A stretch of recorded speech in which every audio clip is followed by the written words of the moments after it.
Raising the Bets is brought to you by the Star Quest Production Network and is made possible by our many generous patrons. If you'd like to support the podcast, please visit sqpn.com/give.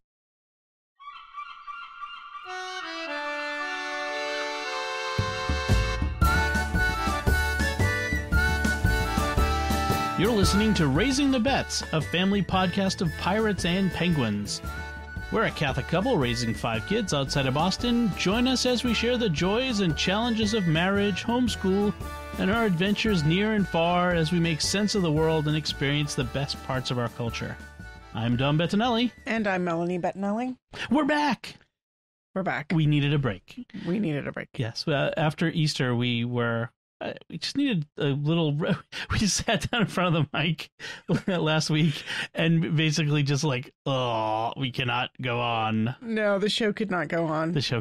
We just, we needed a little mental break for 1 week. With everything going on, obviously, like you all are experiencing, and just the post-Easter kaplumps. There are good days and bad days, and good weeks and bad weeks. That was a tough week. So let's catch up with what's been going on then. So I am going to be teaching a merit badge online starting tomorrow or Tuesday. As you hear this, is probably yesterday.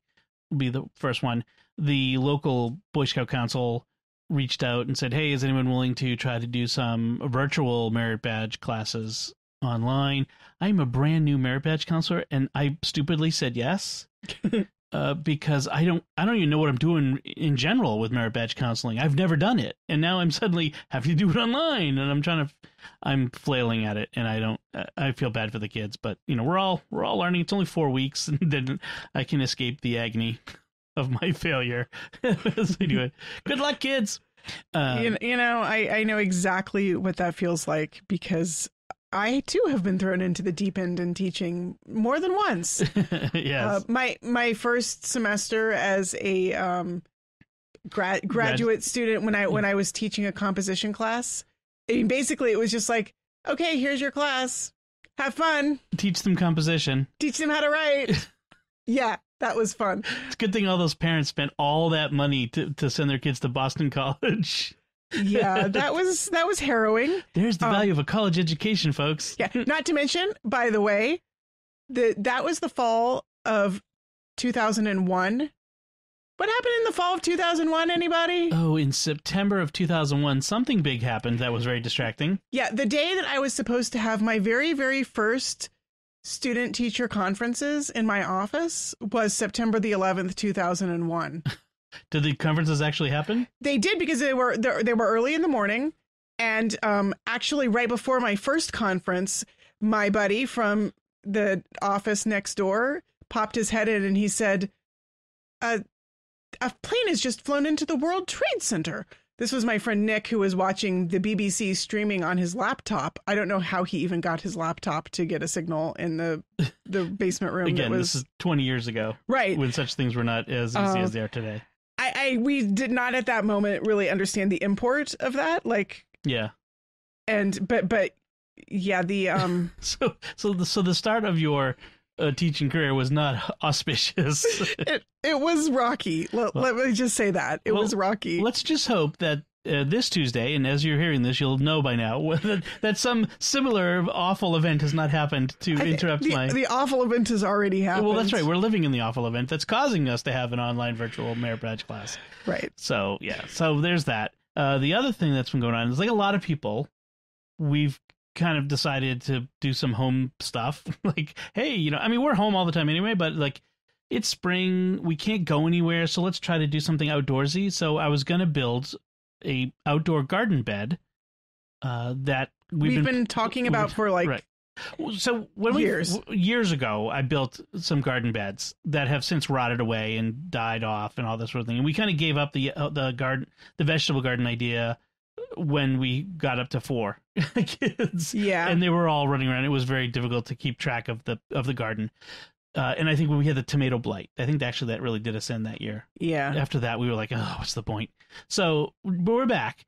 And so I came up with this nice it's a high garden bed thing, and Anthony and I planned it out. That's all we're doing. This he's helping me as part of a Cub Scout achievement belt loop thingy, and so we came up with a plan. We got the parts list. I ordered it all from Home Depot on their website. Mm-hmm.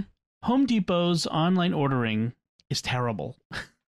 Yeah, I mean, so I ordered even in good times. Even in good times, I ordered stuff. First, I go to the website. I can't get to the shopping cart. I don't know why. It just doesn't. It doesn't show up. It's not there. I'm like, did they take it away? No, there's something wrong with their site that day. Didn't tell me that. I just figured that. Finally ordered it. Stuff is back ordered, and they have this new thing where you can order online, and then they will tell you, come to the store with your printout of your order. We'll tell you when to come to the store, and then we'll bring it out to your car and load it in your car for you, like curbside. That sounds really great, doesn't it? It sounds awesome. Yeah. So it was Thursday a couple weeks ago, and I ordered. I waited to order till the day I knew I would have time to go over there. Didn't hear anything. I tried to call. I was on hold for 45 minutes and finally had to hang up because I had something else to do. And then I waited, and then Saturday morning I get up and I call, and I sat on hold for another hour and a half, maybe. I think that was, because I was not going to give up till I got someone on that phone. And finally they're like, "Oh yeah, it's ready." Well, actually, the guy was like, "Let me call the store." "Oh yeah, it's ready, except the rebar that you wanted, it wasn't in stock." I'm like, "So I could have come and got everything else, but you didn't tell me." And so I go there, and the guy's like, "We can't find your order." I'm like, "They just called this morning." "Oh, that's you." "Oh yeah, we got your order." So, oh my gosh! And then the capper is they were going to I had to get a refund on the rebar order because they charge you as soon as you order it. By the way, you pay up front, which I think is kind of not good. But so you have to go into the store and get the refund process. So I go into the store, I wait at the service desk, which, everybody's masked up and it's all backed up and everyone's 6 feet apart. And finally I get up there and she's like, "I can't do this. This is already automatic." So after having been in there for half an hour, I go home, I wait 2 to 3 days, I call back and he's like, "Oh yeah, that hasn't gone through yet. Let me process your refund for you." I'm like, "Ah!" So I have all the stuff. Now I got to go to Lowe's and get the rebar because they apparently have it in stock. Apparently. I hate to say it. We own Home Depot stock in our IRA, but I may be selling that off and buying Lowe's stock after this. Wait and see if the Lowe's experience is any better. Exactly. Although I did get a one of those email survey, tell us how we did. Email. Oh boy! So that I'm gonna fill it out. I just need some time to fill it out. So the garden bed is in our future, and I've still got to figure out where I'm going to get all the dirt from, the soil for the garden bed. I'll probably get it from a local home landscaper hopefully company. Before the growing season ends. The whole growing season hasn't even started. It's like still freezing outside. We're still getting snow. I'm not in a hurry. I know. I mean, there's a forecast for like flurries on Tuesday. It's May almost. Drive me crazy. Anyway, so that's how it's. I mean, this is all on top of hey, we're quarantined and we can't go out and we have to wear masks everywhere like we're bandits. That's actually the best part of it is I can pretend to be a bandit everywhere I go. "Hi, I'm Mal. I'm a brown coat. I'm here to rob your train and buy the milk." Yeah. It's kind of weird. It is weird. We got the official phone call this week from the town saying that now it's now you're required. Anyone over 2 suggested. is required to wear a mask going into any retail establishment or communal residential complex.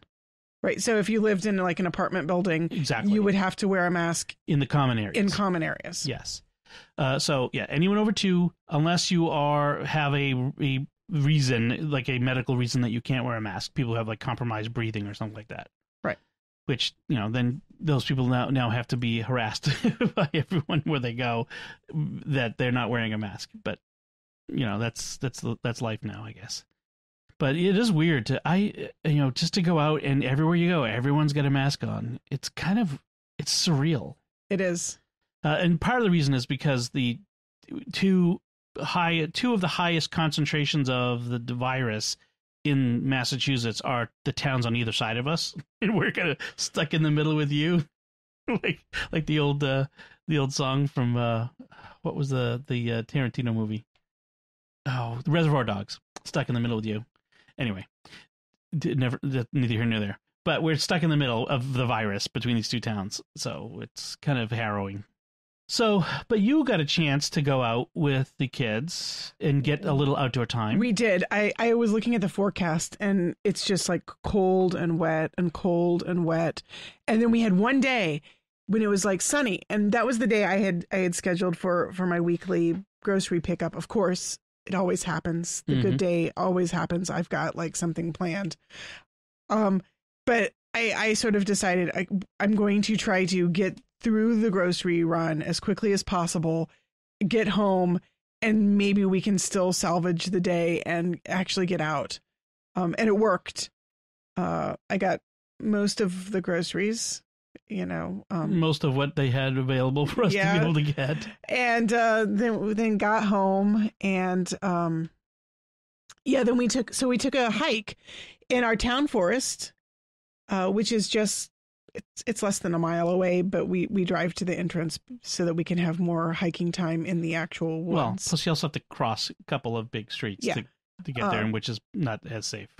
So yeah, we have a nice little town forest. There's a couple of ponds in it and some hills and trees and things, and we took a nice hike. The kids had fun. They like to play at ambushing each other as colonial soldiers or rebels and imperials or Indians and settlers, or it changes. Yes.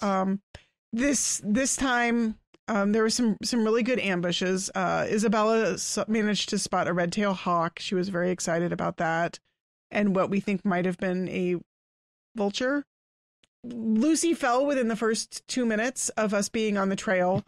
And I discovered that we were not prepared, bad scouts that we were. The first aid kit was not in the backpack that I had on my back. So Isabella and Sophia had to run back to the car with the keys. They got bandages, which there was a first aid kit in the car. There's a first aid kit all over the car. Yeah, kind of scattered all over the car. They ran back, and then we bandaged Lucy's poor little knee, which was bleeding. And then Ben and Sophie took turns carrying Lucy on their backs. So sweet. For the 5 minutes before she forgot that her knee hurt and started running around like crazy. Of course. I mean, I knew she was going to. You just have to get past that initial "I'm about to die," and then she was fine. Right. Now, by the way, I was actually thinking of the earlier trip that you took, because we haven't talked about that one, to the Overlook, Osprey Overlook. Oh, did we not talk about that yet? We have not been here for 2 weeks. And the week before that, we talked about Easter. So. Oh, right. So, yeah, we found a new nature preserve. Massachusetts, Eastern Massachusetts especially, is lousy with nature preserves. I mean, lousy isn't they're everywhere. Right. Whether it's a town forest or in private conservation land or state land. I mean, it's amazing. Right. So the nearby town of Weymouth has a series of parks that are all linked by hiking trails. In total, they're called the Back River Trail. There's 2 rivers in Weymouth, the Fore River and the Back River. Right. So the Back River Trail, we parked at a little park called Osprey Overlook Park, which is called that because there are 3 osprey nests, like man-made posts on which the birds can nest, and the birds are nesting there, which is really cool. So it's like a marshy river estuary. The first time we went, the tide was coming in, and then this time the tide was very out. Mm-hmm. And then it connects to another little park called Great Esker Park.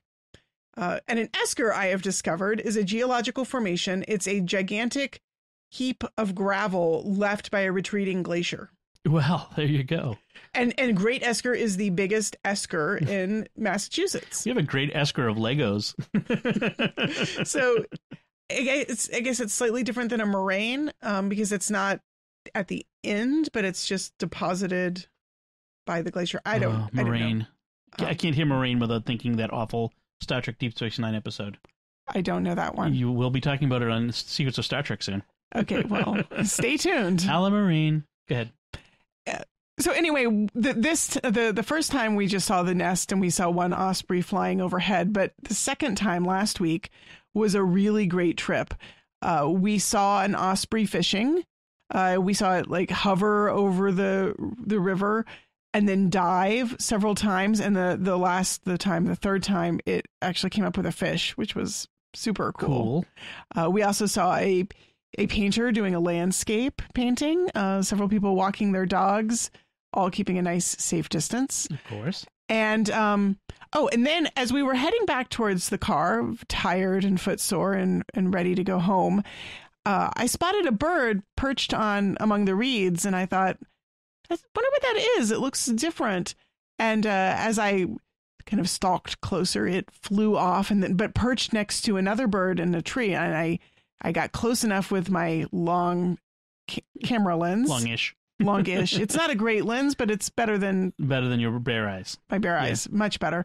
I managed to snap a couple of photos. It was a very smallish bird, not much bigger than like a dove. So I'm thinking, what is it? But when it flew, it did not fly like a songbird. And as we watched these two birds perch, one of them took off, and it was definitely a raptor. So we were very curious. We got home and we blew up the photos on the computer screen so we could see them really big. And we were able to, using our bird book, identify it as a kestrel. So we actually saw a pair of kestrels, male and female, and Bella was over the moon excited. You got to share it with her ornithology class online, which was neat. Yeah, that's pretty cool. So yeah, we got some good photographs and some fun bird IDs. Really, we've been winning at birding. Yeah, lucky to get out. That's better than I've done. I was just saying today, other than going to the drugstore down a half a mile away, the furthest I've gone from home in over a month is to the Home Depot parking lot and back. I mean, I just haven't been able to get out. Need to schedule you a I know. recreation day. I mean, it's just I'm so busy with podcasts and editing and all the work involved that it's hard to get away. But I do need some time to get away and get outside to something recreational. So awesome. So speaking of educational things, we had everybody's probably, I'm making an assumption, you may have heard about this article about homeschooling. If you're at all interested in homeschooling or know people who are homeschoolers, you've probably seen them share this article from Harvard Magazine from the May-June 2020 edition. So it's brand new. Which terrible timing, by the way, for this article, which is it's screed against homeschooling. Homeschooling, parent rights, absolutism versus child rights to education and protection, because homeschoolers are not interested in educating and protecting their kids, but whatever. By this professor at Harvard named Elizabeth Bartolet. And lots of people have really torn the article apart. But the best response I've seen, or one of the best responses, I've seen some pretty good ones, was this one that you shared, Melanie, by this guy. His name is Kenneth Pike. He's a professor of law and philosophy at Florida Institute of Technology. So that was his bio. Called A Bad Time to Hate Homeschool. It's on Arc Digital is the website anyway. But he makes some really good points. He says... He notes that she says, this is a quote, unregulated homeschooling badly compromises the development of capacities for autonomy in the children subjected to it. The children in some of these homes are being schooled quite intentionally for lives of submission to authority, not for autonomy. They are discouraged from developing either the will or the skills to break those bonds. And he says, to single out homeschool as a learning environment in which submission to authority is objectionably prized above autonomy makes one wonder just how many kinds of school Bartolet or West, who she quotes, have attended. That was the thing that stuck out to me was, like, this is precisely one of the reasons why we homeschool, is because public schools, many of them, and yours may be better than most, but from our point of view, a lot of public schools engage in intentionally training children for submission to a certain forms of ideology that do not allow for autonomy or critical thinking skills, at least, to kids to think for themselves, using the principles of natural law and the way the world works and that sort of thing. So I thought that was really good. Yeah, his basic point is that all of the arguments that she makes against homeschooling could be made just about as easily for against public schooling. Right. And what she cherry picks the worst elements of homeschooling, like the worst case scenarios, and pits them against the best case scenarios of public school. Theoretical best case scenarios. Right. She doesn't even cite actual data. She cites the best that public schools or schools in general, public or private or whatever, could possibly do. Right. Which it's problematic because, as we all know, there are, of course, some bad homeschoolers. Right. There are also very bad public schools, and there are kids who receive educational neglect at the hands of parents who claim to be homeschooling them while not actually doing so. But there are students who aren't really receiving an education from the public schools or private schools that are claiming to educate them. Like, if you pick the worst case scenarios from either one, it's not going to look good. So that's not the way to make a case against either public schooling or private schooling or homeschooling. You pit the best against the best, right? Not the worst against the best. Right. In fact, there are some homeschools who do the same thing against public schools. They cite the worst possible things that that public schools could do, and then then they say everyone should homeschool then, because it will always be like this perfect. And as we know, as we always tell people, homeschooling may not be for you. This may not be. You do what's right for your family. Right. And for some families, homeschooling is not the right thing, and that's fine. But so don't pit the theoretical best against the worst possible situation. For example, she cites that some homeschool children are abused by their parents. Okay.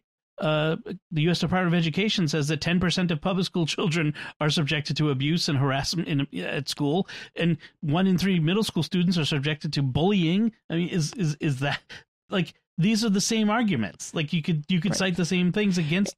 In other words, what we should really do is what's best for your child. If your child is being bullied at public school, then obviously homeschooling is probably a better choice. If the child is being abused at home, then obviously removing them from the home is the best choice for the child. But that doesn't make an argument either against public schools or against homeschooling, because those are obviously bad situations that need to be addressed because they're a bad situation. Right. So, yeah, I thought it was a really good article. I think. Yeah, well, there's one other point he makes, which is really good. He says this is the worst possible time for this article to come out against homeschooling. Not because everyone's now homeschoolers, as everyone has been saying. What is going on now is not like for all these public school kids at home. They're not homeschooling, because this is not what homeschooling generally looks like. They're remote learning or online learning or whatever. But the reason it's the worst possible time is because it proves that these kids being able to go home and do things at home proves that a diversity of educational opportunities, homeschooling, charter schools, homeschooling from unschooling all the way up to school in a box curricula, a diversity of these opportunities, these possibilities, made it possible for us to almost seamlessly go from kids in school to kids at home doing something in general. Right, it's not perfect. There are some kids who are not getting a good education, but the fact is there was something in place. There were structures, there were technologies that had been developed by homeschoolers, which now are being adopted by classroom teachers. Right. To greater or lesser extents, greater or lesser success. For some people, it's not working at all because, you're not really making a reason's choice to do this. You're being thrown into it. That's not really. But it's, as he says, it's clear that we as a nation were much better prepared to accommodate emergency distance learning than we would have otherwise been had homeschooling, in the minimal sense of doing school at home, been forbidden or even just honestly regulated in the first place. I think that's a good point. So it just drives me. I don't think, the Supreme Court has ruled time and again, and he cites Wisconsin versus Yoder, that which by the name you can probably guess has to do with Amish families, but that the parents have the right to choose the schooling for their children. And so I don't see that changing anytime soon, but it just betrays this desire to constantly take away rights from parents to raise their kids to have that authority over them in favor of some government authority. And I think what it boils down to is there are people who don't like our values. They don't like our traditional moral values or religious values, and the fact that we're handing it on to our children. And so this is an excuse to implement a way to prevent us from doing that as much as possible. Yeah, well, I think it's a combination of that and of, again, looking at the worst case scenarios and seeing, where there's abuse, then in one place, well, it must be much more widespread and rampant, and therefore we must stomp out all possibility of such. I'm much more cynical on this than you are, because Harvard law professors, at the minimum, should not be that susceptible to such obviously bad argumentation, but I suppose. Yes. Anyway, so it's interesting. I'll put links to both articles in the show notes so that you can check them out for yourself. They're worth reading if you have any interest in, frankly, if you have any interest in schooling at all. So should we talk about what we're cooking or not? I feel like cooking, we've been in a major slump. I mean, partly I think just Easter did us in. Easter did us in. I mean, I usually kind of like go all out for Easter and then kind of for a couple weeks afterward, we're just eating standard spaghetti, right. the handful of the same things we usually make. Yeah, the old fallbacks. That plus, well, the grocery stores we're having a hard time getting the ingredients we usually get. Yeah. I mean, we haven't been able to get a package of chicken thighs in a while, which is we eat chicken thighs every week almost. Yeah. The frozen vegetables are not being restocked in our local grocery store. Fresh produce is generally pretty good, although there were no jalapenos and there was no garlic this week. Really weird gaps, just like individual things that just aren't there. Yeah.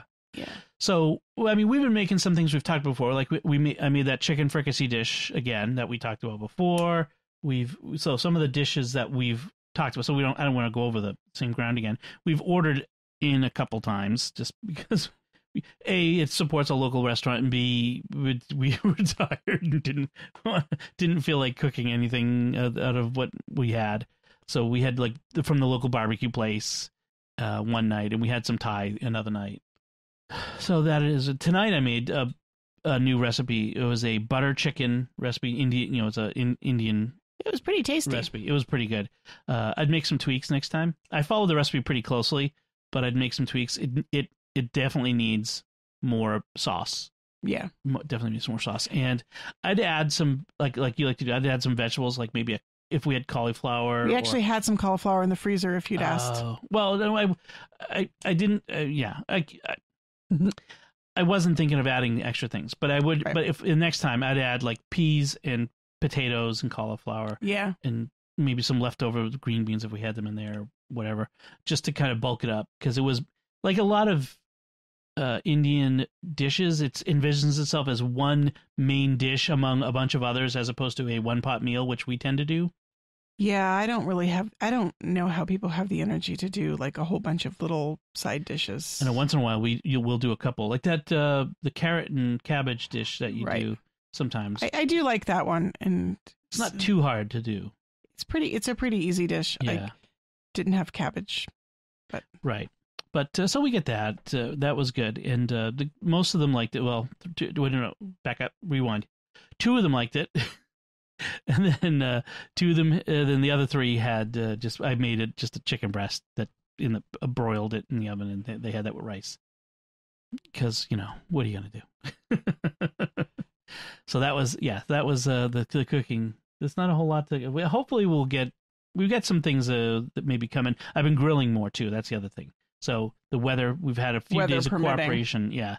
So I was able to grill some pork chops a couple of times and some things like that. So hopefully as the weather continues to improve, it looks like I'm looking like next week, 60s, high 60s and mid 60s. Woohoo! Like, I never thought I'd imagine like I'd be looking at May 1st and going, oh, it's mid 60s. Yes.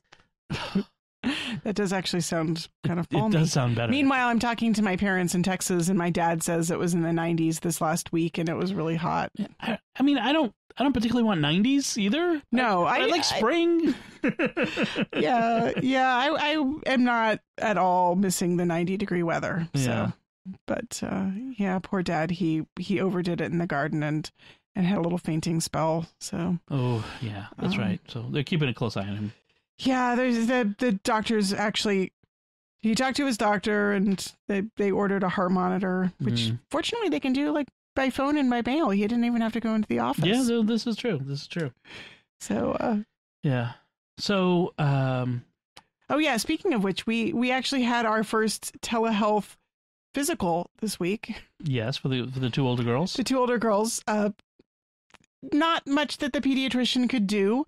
Via FaceTime. But she was gamely, Stick out your tongue and go to the camera. she did check in with us, which was nice, and it was good to hear her voice and see her face. And she said she had never really done any video chatting before, so this was new ground for her. But she was able to inform us that the pediatrician's office has one.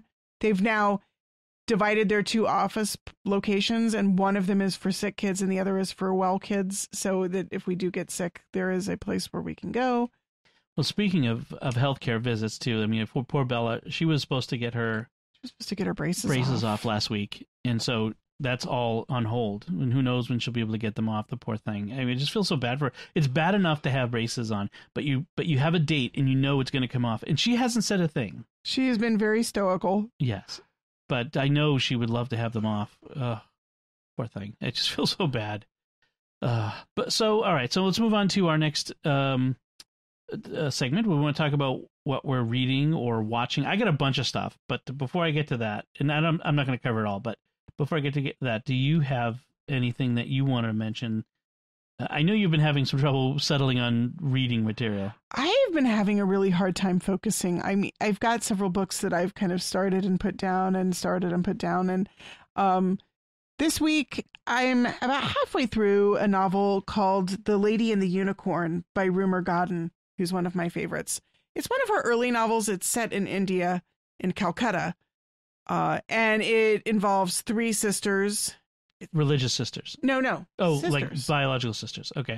Three girls who are Eurasian, so they're mixed. Dad is British, mom is... Well, their mom is dead, but they might even be like multiple generations into the mixing family trees. But anyway, so they don't fit in with the Indian society, but they also don't really fit in with British society.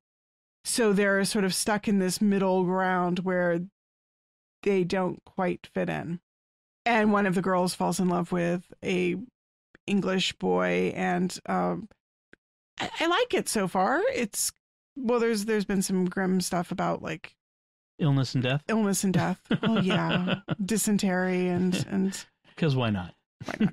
But there's a mystery that there seems to be a ghost, perhaps. The house that the girls are living in, they have one part of the house, but seems to have been built by French emigres, maybe fleeing the French Revolution. They found a sundial in the garden that has a French inscription on it, and some bas reliefs of unicorns. Hence the title "Lady and the Unicorn." So there's a mystery. There's a girl who's been spotted with a dog and wearing a blue ball gown, and they're trying to figure out who she might have been. Is the unicorn a symbol of French royalty? Yeah, but the unicorn in this is actually a reference to a series of tapestries that's in the Cluny Museum in Paris. The Lady and the Unicorn, and they depict a unicorn hunt. They also depict the five senses, I think. Okay, that sounds familiar. I think I've heard of that. Anyway, there's the sort of final tapestry in the series shows the lady with the unicorn, and it has a sort of mysterious inscription, "À mon seul désir," my only desire, which people are kind of not quite sure exactly what it refers to. Anyway, so there's kind of a mystery at the heart of this, like the unicorn, the tapestry, the lady. Interesting. So speaking of unicorns, I watched Tiger King. How does that have to do with unicorns? I don't know. Fictional animals. I don't know. Bad haircuts. Things that shouldn't exist. I do not understand why you had any desire to watch that. Well, because everybody in the world watched it. So now I had to what is going on? Why is fear of missing out? Yes. My son and I both have FOMO. He has a much worse case of it than I do, but I do not understand this at all. But I would. Well, I do not understand the fascination. I was curious, and people were asking me what I thought of it, and given that I do podcasting about pop culture and stuff like that, I thought I should look at it. It was oddly fascinating in a look at that car accident, I can't look away sort of way. I felt like afterward. I mean, for one thing, if you watch it or if you've watched it, it is manipulative. It is the way it is shot and edited is reality TV, totally like stitching things together out of context to make it appear to say something that it isn't saying. I totally saw it in like 3 different times where they were making somebody appear to be reacting to something, but they weren't reacting to that clearly. They were reacting to something that happened at another time. So they're totally doing that. And they're totally creating good guys and bad guys, although, frankly, by the end of it, everybody was a bad guy. Like, you just didn't like anybody. It was an oddly fascinating look at a very weird corner of America. And I don't mean Oklahoma. I just mean, like, American society. Like there's these very odd corners, like people who want to own giant exotic cats, that should be in the wild. And you and I have both known, because of some novels we read, dystopian novels, post-apocalyptic novels, that the population of wild cats, like tigers, in America is like several times larger than the population in the wild. And that if anything ever happened, like the collapse of society, 10,000 lions and tigers, oh my, would be roaming the streets hunting everything. If they were let out of their cages. If they were let, which they probably, many of them would be. But that would be an interesting is to kind of set it up more than Stephen Sterling, which I'm going to talk about in a second, and have it that they really do grow into these large packs that are hunting humans. That would be an interesting... Right. His premise was that because the kind of people who care for these large animals tend to care more about the animals than about people. If a cataclysm happened, they might well let the animals go. To die in a cage. They let them out. Right. Yeah. So anyway, just it was a train wreck from front to back. I watched the whole thing. Then there was this extra, like because it was so popular, Netflix wanted to capitalize on it, so they did a reunion show, which was Joel McHale, an actor, from his house on an iPhone, interviewing people who were in the show from their homes on iPhones because of the lockdown quarantine thing. And it was just weird because he's not a journalist. He's an actor. He's a comic actor. So he was making like weird remarks, like if you were hanging out at a bar with these people and the kind of weird stuff you'd want to talk about. It was kind of that. I didn't watch the whole thing. I stopped it. So that reminds me of my favorite so far homemade news TV show. Which is what? I'm blanking on the name now. Suddenly the good stuff. John Krasinski's Some Good News. Some Good News. That is an amazing show, by the way. If you haven't seen it on YouTube, he's got a YouTube channel. Facebook. Some Good News. Yeah. It's fabulous. It's like the exact opposite of Tiger King. Yeah. I'm not that I've seen Tiger King, but it is. Yeah. I've loved it. There was my favorite episode so far. Which, of course. I know exactly what you're going to say. Yeah. Was the Hamilton one. So there was a little girl who had tickets to see Hamilton. And of course she couldn't go because everything's canceled. Right. In Orlando, I think it was. The traveling show. Right. The traveling show. So he FaceTimes her. She also is a fan of he had seen, I guess, on like her parents had posted on like Twitter or something that they'd watched Mary Poppins, the new Mary Poppins, because Lin-Manuel was in it, and at least she could see Lin-Manuel Miranda, even if she couldn't see Hamilton. It was sort of an okay second. And of course, best. John Krasinski is married to Emily Blunt, who was Mary Poppins in the new Mary Poppins movie, and so therefore is friends with Lin-Manuel Miranda because they were in it together. So so Emily Blunt and John Krasinski are on Zoom with her, right? And then she's like very excied, Oh, it's Mary Poppins! I get to meet Mary Poppins, and you can tell she's kind of happy. Like, yeah, it's cool. Like you get to meet a star on camera, and then suddenly to you, and then suddenly Lin-Manuel Miranda pops in. Like, hey, wait a minute! And just a long story short, and then like suddenly it's dun dun dun dun dun dun dun. Then they go into the first song from Hamilton with the entire the cast starts showing up. Original cast. What's his name? Who plays Aaron Burr, sir? Leslie Odom Jr. Leslie Odom Jr. shows up, and like everybody, Renee Goldsberry, and like the whole cast is there, including the bit players, like the chorus. The chorus, like everybody is there singing, and they're obviously in their living rooms, their bedrooms, the hallway. You can tell that like they just like found some corner of their apartment that they could record in, and they're all like just wearing street clothes, and so the girl is kind of speechless. But doesn't know how to react. Right. She's like a typical 8-year-old kid or whatever she is. The mom behind the scenes, you could hear the mom squealing at times. And then John Krasinski said, and then when this is all over and the shows are back on, Emily and I are paying for you to go to New York with your mom to go see Hamilton on Broadway. That was really cool. That was wicked cool. So. But he keeps doing things like that. He did a thing where he gave lifetime Red Sox tickets to the COVID-19 unit at Brigham and Women's Hospital here in the Boston area, in his hometown. He's from Newton, Massachusetts, and so he gave it to them, and they got a tour of Fenway and all this other stuff. They did a virtual senior prom for all the seniors who didn't get to have their senior prom this year. They just like last week they did a virtual worldwide senior prom. Which I don't know what happened. I didn't look because that's not my thing. But and then he just highlights good news everywhere, like all the good things. So it's so relentlessly positive and fun. And John Krasinski just seems like such a great guy. It's fun. Yeah, I mean he's an actor, so it could be all a put on, But hey, it's fun. But the good news that he's highlighting is actual real news that I've seen. A lot of it items that I've seen other places. So it's. It's nice to have somebody actually focus on the good news for a change. Exactly.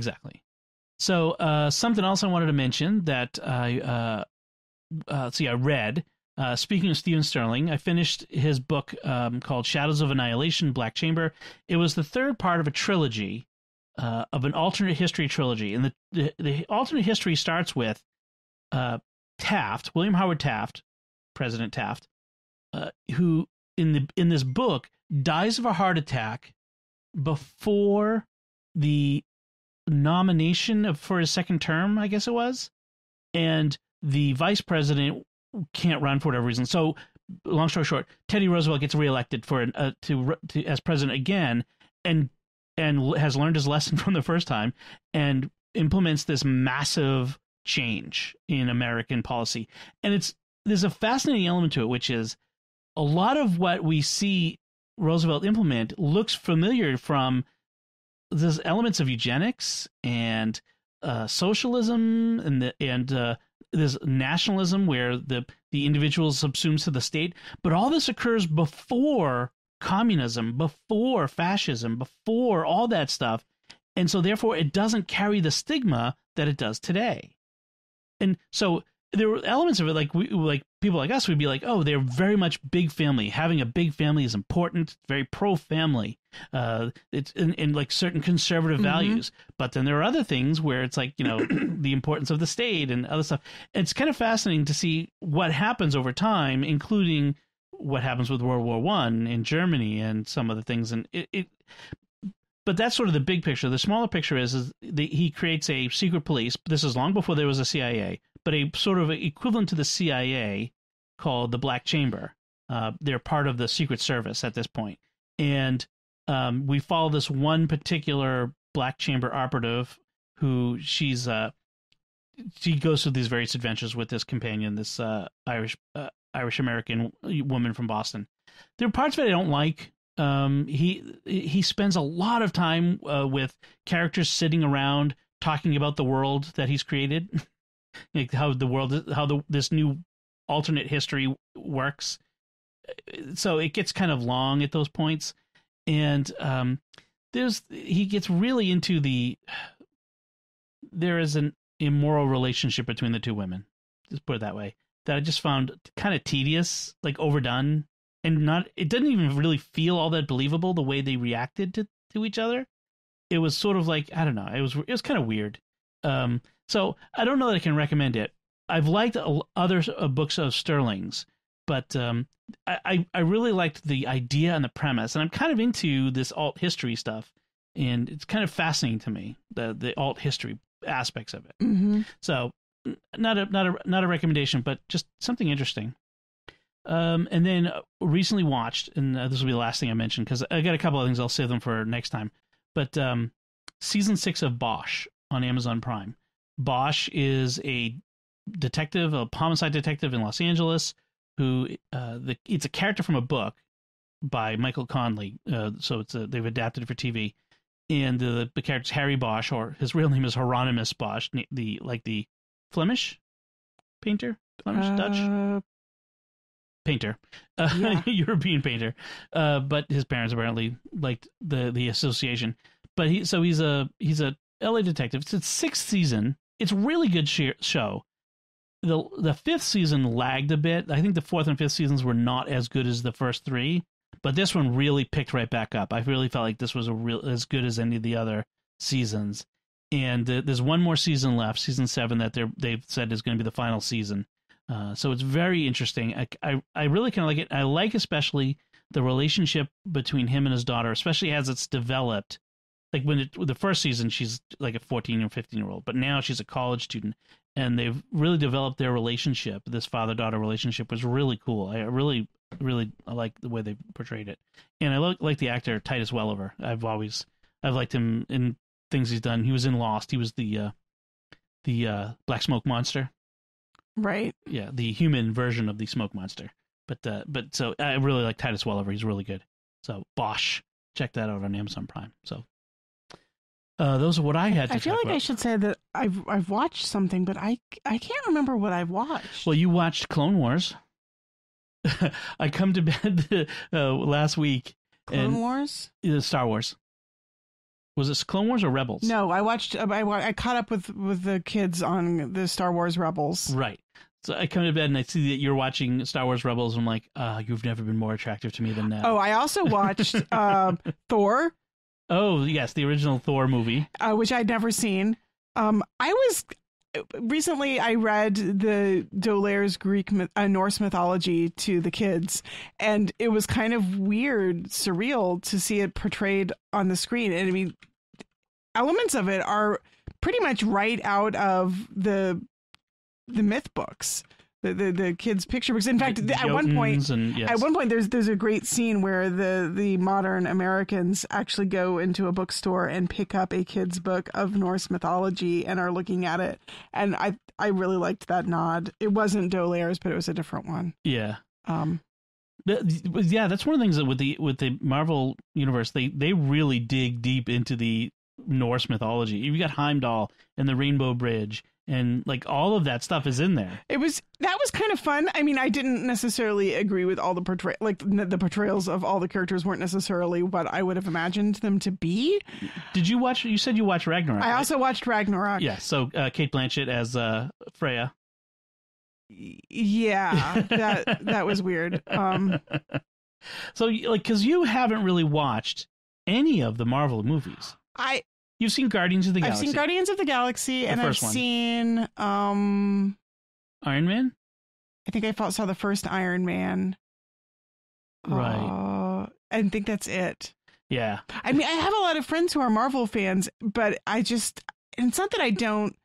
I mean, I'm not super. I mean, I would never be a super fan probably, but it's just mostly I just felt like I wasn't interested at the time that you were watching some of them. Right. And then like I was so far behind, I just felt like there was no point. Like there was no way I was ever going to catch up. Before you could get them all in one place on Disney Plus. Right. But see, that's the thing is now the barrier is very low because we've subscribed to Disney Plus. I don't have to pay any extra to see these. And I can just say, you know what? I'm really too tired to read tonight.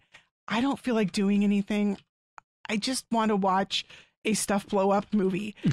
And let's face it, Thor was a really good stuff blow up movie. Yes, and Ragnarok is a funny stuff blow up movie. Yes. So I have to get you like to watch the Captain Americas. Yeah. Those would be good. Like Winter Soldier is a really good one. But yeah, I've been rewatching a lot of them. I've watched Iron Man, Iron Man 2, Iron Man 3, which now I remember why I didn't really remember that, because it was not very memorable. I rewatched the original Thor, Captain America, and Captain America Winter Soldier. I recently rewatched. So now I have to do the Avenger movies. Oh, and I watched the first Avenger movie.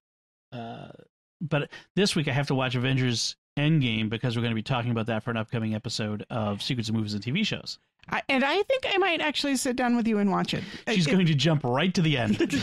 Why not? I mean, honestly, let's face it. I kind of have had it spoiled already. Yes. It's it was so talked about on social media at the time it came out, and everyone was watching it. I'm going to spend the first 5 minutes explaining what happened in the first movie to you, aren't I? Probably. Maybe I'll watch a long movie on top of it, and I've got to watch this like tomorrow night. So maybe I'll watch the other one tonight or something. I don't know. Probably not. So that's coming up. We should have done one of those videos of, like, you talking about the movie you haven't seen that everybody else has seen. One of those things. Like, oh yeah, like the person who's never seen Star Wars watching Star Wars. that would have been funny. Yep. All right, so let's finish things out with let's talk about today. We had Mass with Cardinal Sean again. This has become our thing. We have Mass with Cardinal Sean. I think the kids have decided that that's really what they like to do.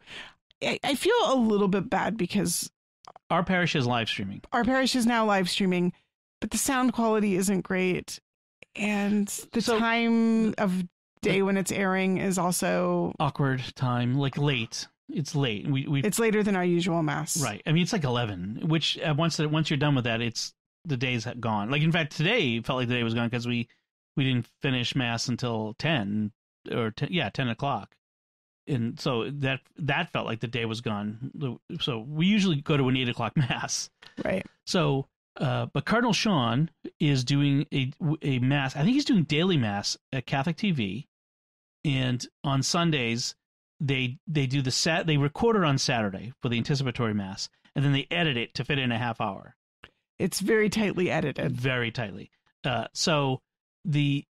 there's still music, which is nice. I still love the music. They have opening and closing hymns, and they sing the psalm. So there's still music, but there's a lot of moving about that they've cut out and that sort of thing. Which makes for a nice short Mass. He still gives a homily, and it's a good homily, and we'll talk about that in a sec. But yes, it's a short homily. It doesn't have as many of his stories as he usually has. Right. I kind of wish it was longer. I could go for a longer homily, but in some ways I really don't mind a half-hour Mass.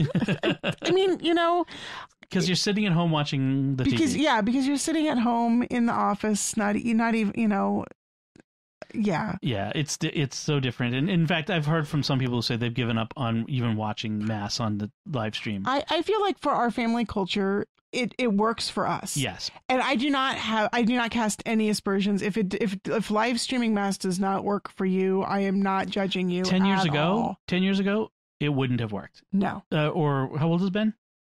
He's 10. 10.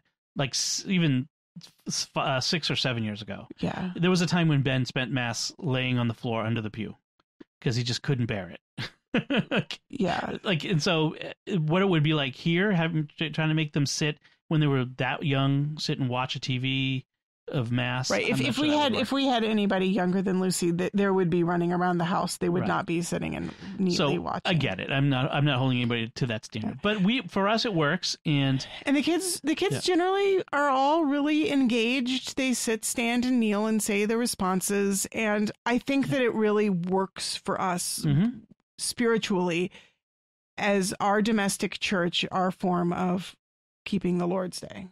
And so it's recorded by Catholic TV, so high quality recording. Everyone's mic'd up properly. Usually, there was actually one point in today's Mass where the priest, the concelebrant, was not on mic. Yeah, and then the poor cardinal was kind of standing there waiting for him to turn on his mic. Like, he kind of got a quizzical look on his face, like, "Are you going to finish the prayer that you just started?" Yeah, exactly. I think someone had to run to bring him the handheld mic. Yeah. So, but yeah, so it's a strict half hour. But in fact, the cardinal has been doing daily Masses on Catholic TV. You mentioned that. It was my understanding, but it was interesting because he's really made a commitment to being available. I mean, what's he doing? Like, he's not flying off to Rome and doing the things he usually does. He's available. But there's really this commitment from him to do this. To every Sunday, he's doing this Mass. And it's really I think it's kind of neat that he's making that commitment. So today was the gospel for the road to Emmaus, as we know. One of my favorites. One of my favorites too. And one of the things that come up is how the road to Emmaus is they're all Catholic gospels, but this is yet another very Catholic gospel if you look at it through Catholic eyes. Because one of the things that happens is there's Jesus in disguise gives the complete exposition of the scriptures as they walk, which, as Scott Hahn calls it, the greatest Bible study in history. He goes through all the prophets and how those prophecies applied to him. And it must have been a fairly long Bible study. Yes, it was a long walk. I had to been like an all-day walk. This reminds me of the days when I would travel from Boston to Steubenville, when I was going to school, and it was like an 11-hour drive, and I would have the Scott Hahn tape series, and so I put the first tape in as I left the house, and the last tape would end probably about like 15 minutes from my apartment in Steubenville. And the funny thing is, I actually remember commuting between Dallas and Austin when I was living in Dallas and my parents were in Austin, listening to Scott Hahn's Bible study on Revelation on cassette tapes. That's so funny. Yeah, my dad gave it to me, and I listened to that driving back and forth on I-35. My favorite one was the his exposition on salvation history, which is his bailiwick. That's Scott Hahn's. But so you can imagine what it was like for these two disciples on their way to Emmaus. So they have the scripture and a homily essentially, and then when they get there, they then have a meal where they have the breaking of the bread where Jesus is revealed. What does this remind us of? We have some scripture, a homily, and then breaking of the bread in which Jesus is revealed. That sounds like the Mass, which is exactly what it was. And Cardinal Sean was talking about that it sounds like the Mass. So it must be really amazing. One of the things he actually mentions is, could you imagine if the disciples were like, when Jesus was like, well, he makes as if to continue going on. Well, I've got a ways to go still. And they didn't say, no, come stay with us and have a meal with us. If they just like, yeah, see ya. Right. I really liked that point that we have to invite Jesus in. He's waiting for an invitation, but we need to make that invitation. Right. That they were being, as he said, all Christians, Jesus taught his followers to welcome the stranger. And so they were doing as they had been taught. They were welcoming him as a stranger, which I thought was, it was really nice because they were acting Christ-like, because they were being good Christians. The way he taught them. And inviting in the stranger. They received this grace. They grace. received the Eucharist. Wow. Right. Jesus himself. May we encounter Jesus on the way and invite him in to join us so we can receive the Eucharist sometime soon. Yes. That would be nice. So I guess that should do it. So glad to be back. We should be back next week, God willing. Creek don't rise. Nothing bad happens, but we'll be back. We just needed a little bit of a break. So we're going to take a moment here to thank our patrons who make it possible for us to create Raising the Bets, including Paul, Les, Andrew, John, and Steve. Their generous donations at sqpn.com/give make it possible for us to continue Raising the Bets and all the shows at StarQuest. You can join them by visiting sqpn.com/give. So if you have any feedback for us, anything you want to say, anything on any of the things we've discussed, you can let us know by commenting at sqpn.com/bets. That's BETTS. Or the SQPN Facebook page, facebook.com/StarQuestMedia. Or send an email to bets@sqpn.com. And like I said, we'll put the relevant links from our discussion, including the links to those 2 articles on homeschooling, in our show notes at sqpn.com. If you can, we greatly appreciate it. And we've had a few reviews written at Apple Podcasts, Google Play, or wherever you get your podcast from.